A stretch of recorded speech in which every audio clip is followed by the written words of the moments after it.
A few days removed from the debate, everyone's seen it now. There are 0 fact checks for Harris and 4 fact checks for Trump. And then this business about taking everyone's guns away.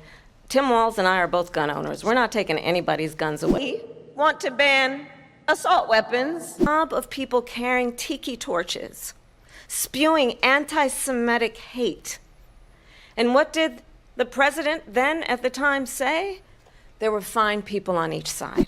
You're changing history, you're changing culture, and you had people, and I'm not talking about the neo-Nazis and the white nationalists, because they should be condemned totally. It isn't about getting you the information. It's about getting you to do what they want you to do.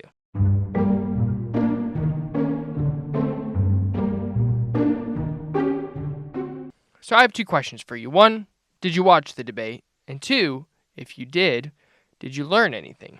If you answered yes to the first question, I'm sorry, because I know that your answer to the second question is absolutely not. Now, I wasn't going to do a piece on this channel about the debate because I'm sure all of you are tired of election coverage and both sides, both parties, lobbing cannonballs across the aisle at each other. And the last thing you need on your YouTube feed is another one of those. But I felt the need to because Tuesday's debate was horrible. Not because of Kamala Harris, not because of Donald Trump, but because of ABC News. The journalists on stage didn't do their job. They wasted 90 minutes of your time. So today I'm going to try to not go on a rant and go down a rabbit hole for your sake. I'll keep it simple. There are 3 parts to today's episode. Number 1, what makes a good moderator?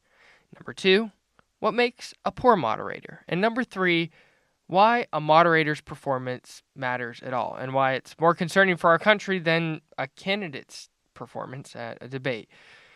Okay, so first things first. Some of you may wonder, you may be up late at night just sitting and thinking to yourself, man, I wonder who Caleb Bailey wishes moderated the debate. And I think about those people a lot, all the time. And so that's why I really want to answer their question right now.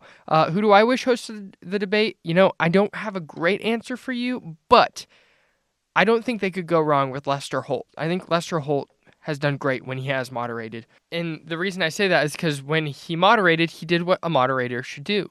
Moderate. Should be simple enough, right? Let me show you, though. Any good journalist shows you instead of just telling you or hinting at things. The 90-minute debate is divided into 6 segments, each 50 minutes long.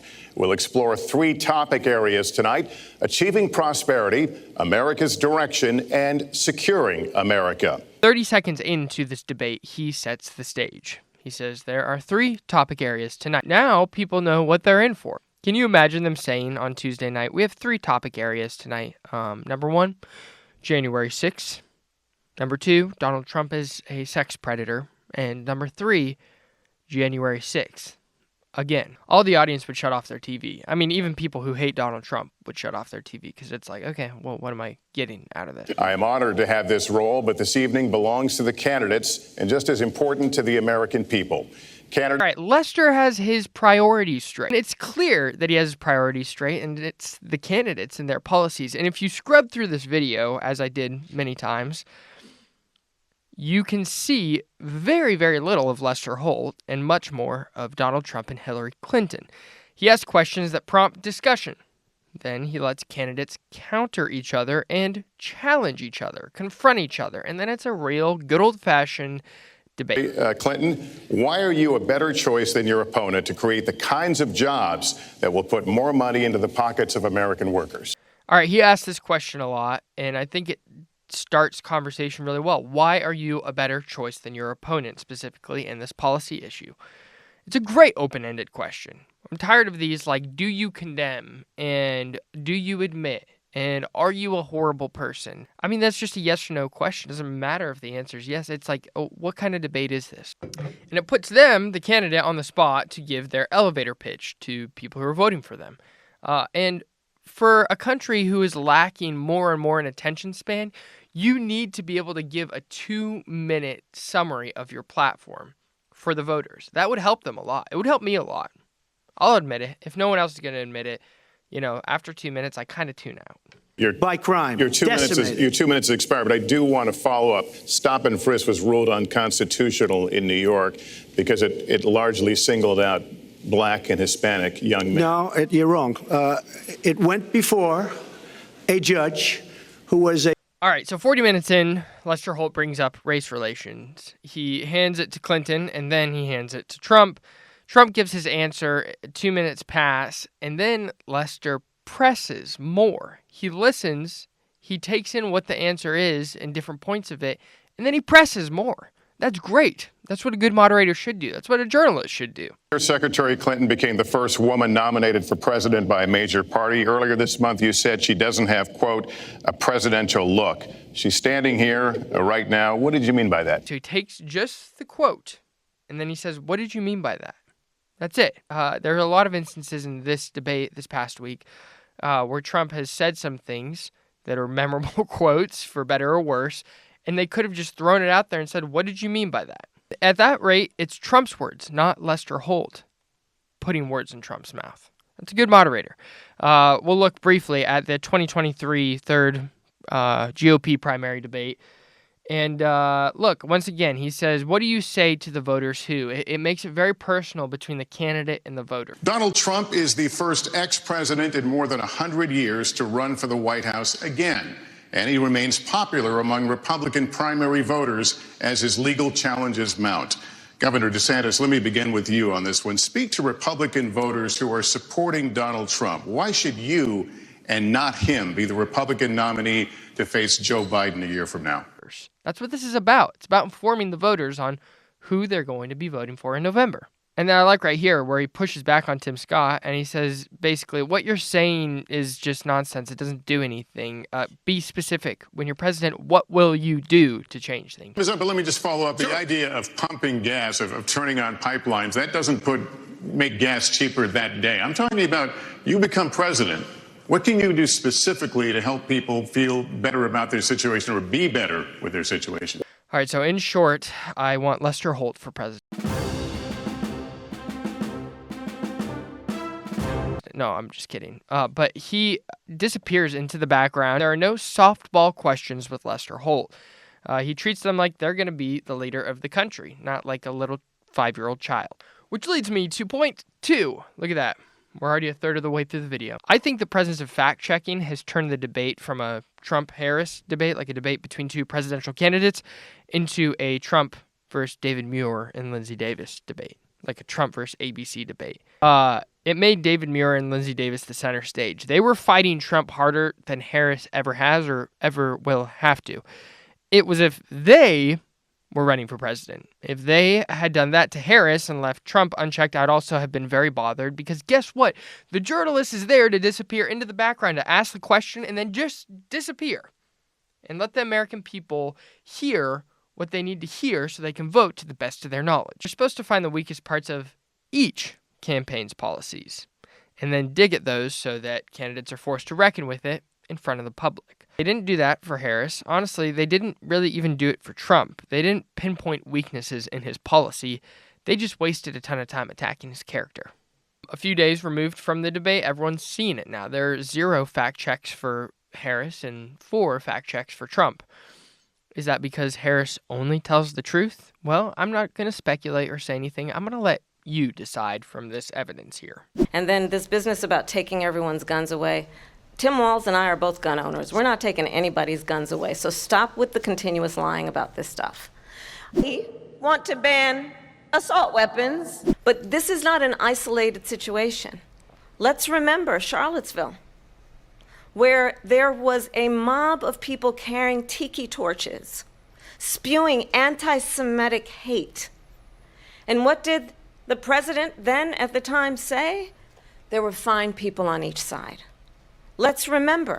You're changing history, you're changing culture, and you had people, and I'm not talking about the neo-Nazis and the white nationalists, because they should be condemned totally. But you had many people in that group other than neo-Nazis and white nationalists, okay? And the press has treated them absolutely unfairly. Now, in the other group also, you had some fine people, but you also had troublemakers, and you see them come with the black outfits, and with the helmets and with the baseball bats.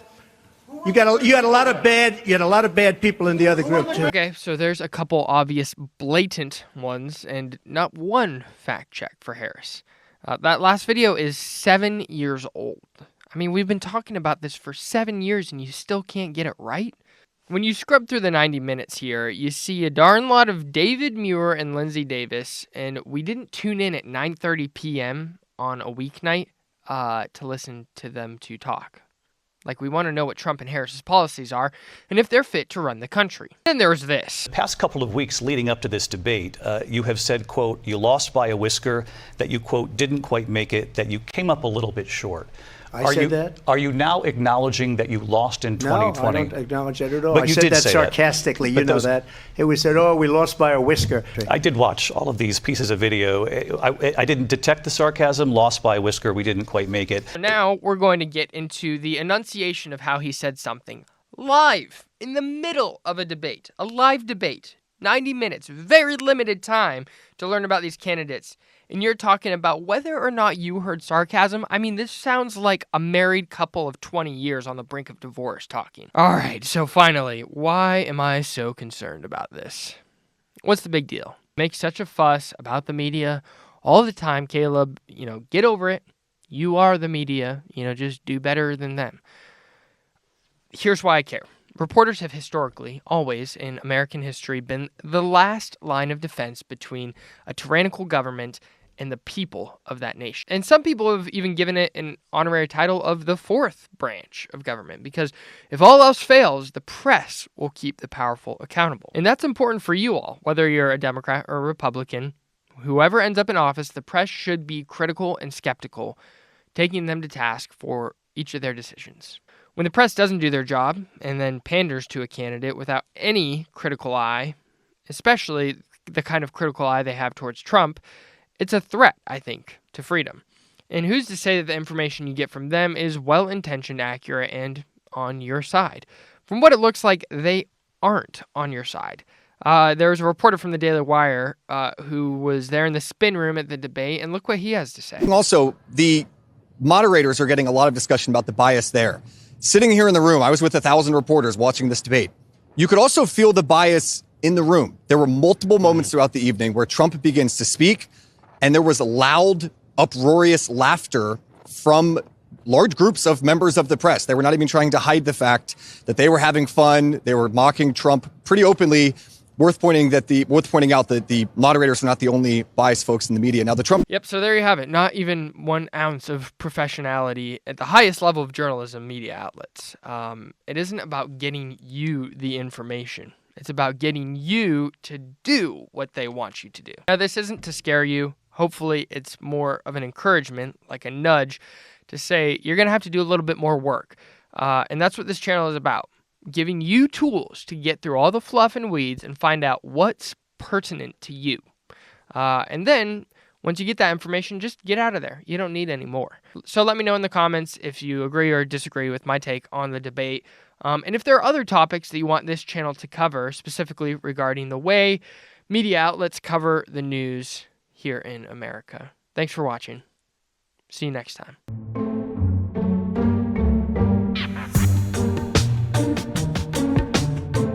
Hey, I'm Caleb Bailey. I'm a reporter with World Watch News, and we are a daily educational news program for students. Our team tackles current events and human interest stories all in one, while hopefully not leaving you stressed out. Along with these videos on YouTube, we have a full 10-minute show. And if you go to worldwatch.news/YouTube24 and use the code YouTube24, that's all caps YouTube24, you'll get the first month for free. So, if you like what we're doing here, try out our full news program. 10 minutes, 5 days a week. Just use the link in the code and we'll see you over there. Thanks for watching.